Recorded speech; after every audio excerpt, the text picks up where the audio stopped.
চলে এসেছে তালের সিজন। বাজারে গেলেই কিন্তু তালের একটি মিষ্টি সুবাস নাকে চলে আসছে, আর তার সঙ্গে চলে আসছে জিভে জল।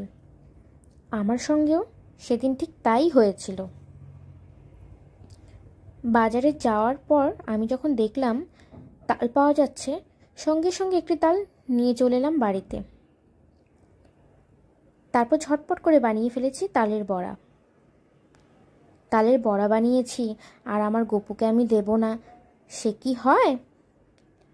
তাই বড়া বানানোর পর সবার আগে নিয়ে গিয়েছিলাম আমার গপুর কাছে।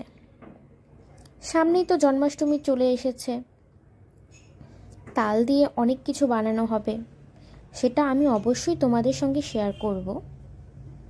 আর তোমরাও কি জন্মাষ্টমীতে গপুর জন্য কী কী বানিয়েছো আমাকে বলো কিন্তু। সবাই খুব ভালো থেকো। রাধে রাধে।